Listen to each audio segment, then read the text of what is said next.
Hey everybody, this is Dream, and today we have a 10-game NFL slate for you. Before I get started, can you guys smash that like and subscribe button? Helps the channel a lot. Really do appreciate it. Let's go ahead and look at this slate. We do have an interesting game slate here. Um, some of the teams that we typically like to get players from are not on the docket today because they're early games or late games, so keep that in mind. But we do have a lot of good options today. We'll start with the quarterbacks here. So Lamar Jackson is the top overall quarterback against Cincinnati. He's had a really good start to the season. I expect that to continue here, though he is pricey and he's not a must play because we have a lot of nice $6,000 range guys that have a lot of potential today. Some of those guys are going to be Jaden Daniels for Washington, who's been phenomenal in 3 of the 4 games. He's got another decent matchup here against Cleveland, though Cleveland's defense is better than some. He definitely has a lot of upside today.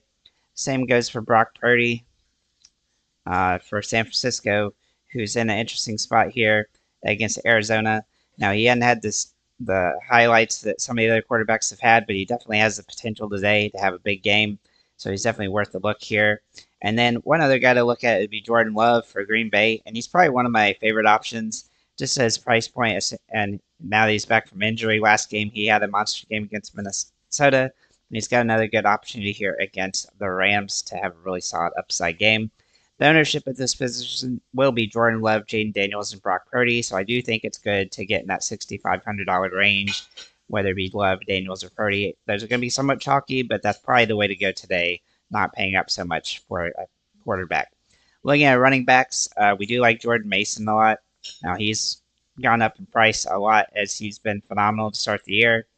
I don't think the matchup is bad for him, though, so I think it's definitely a good situation where he should be able to dominate. He's also going to have a lot of ownership as a result. Another guy you could look at would be a Kareem Williams for the Rams, who's been pretty good so far this season, though he's a little bit pricey for what his potential is today. So he's probably somebody I'm going to avoid, but he will have a lot of ownership regardless because he'll be contrarian off of Mason. Another guy, though, is Derrick Henry, who has had some 2 monster games in a row, and he's got another good situation here against a bad rush defense. So I do think he's in a good spot there, though he's hard to roster at that price point. Kenneth Walker, though, does look really good for Seattle. I think he's a really solid option, assuming he's good to go. I think he is in a good spot and a decent matchup here against the Giants, who are all struggle, so he'll get a lot of opportunities, and he's a really good play. The ownership here, Jordan Mason, Kyrie Williams, Kenneth Walker, Chuba Hubbard, Derrick Henry, and Tyrone Tracy is going to be a cheap play that you can kind of utilize. I do think Chuba Hubbard is an interesting option as well.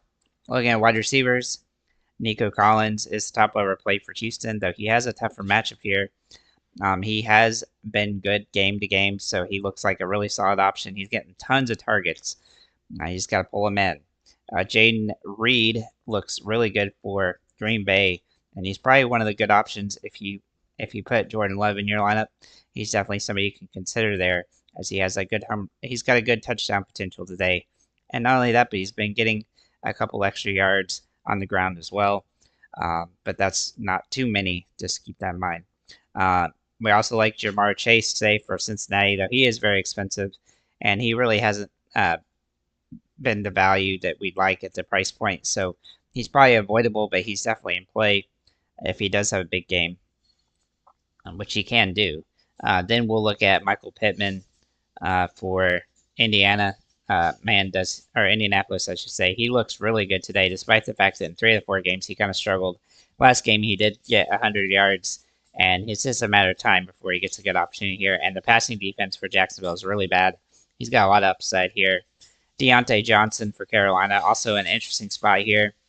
He's had 2 really good weeks in a row, and so I look for him to continue to try to score touchdowns. He's going to get more targets lately, so that gives him a lot of potential. The ownership, though, Michael Pittman, Jaden Reed, Dontavian Wicks, Jordan Whittington, Nico Collins, Dante Johnson, and Wan'Dale Robinson for the Giants there. So looking at our tight ends, we do like George Kittle a lot. He is questionable, but it does look like he's going to end up playing. But do keep in mind he may not end up playing. If he does, then he had a rib injury, so he might be a little bit banged up there. Another option, though, is Dalton Kincaid for the Bills.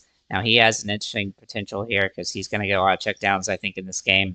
but he's high risk, high reward. Brock Bowers also high risk, high reward today, as I don't think this game's going to be super high scoring, but I do think he has some potential. And then Tucker Kraft is a dirt cheap option for Green Bay, who had a good game last week where he scored a touchdown. And if he can score a touchdown, he'll pay off because he's only $3,500. He's very cheap. He's going to be high owned. And then another option that's also cheap and high owned is Colby Parkinson. It's just a couple $100 more, but for the opposite team on that game, though I do expect Kraft to be better. Looking at our top defenses, our top overall defense will be Seattle. The Giants really do struggle to move the ball. Seattle's had one good game, fantasy wise, and I expect them to have another good game here. Denver also looks interesting against the Las Vegas, as I do think this game's going to be low scoring, kind of similar to that Jets Denver game last week or the Pittsburgh game that they had a couple weeks ago. And that's going to give them some potential to get double digit fantasy points. The Chicago Bears are a good defense, and they have a pretty good matchup against Carolina.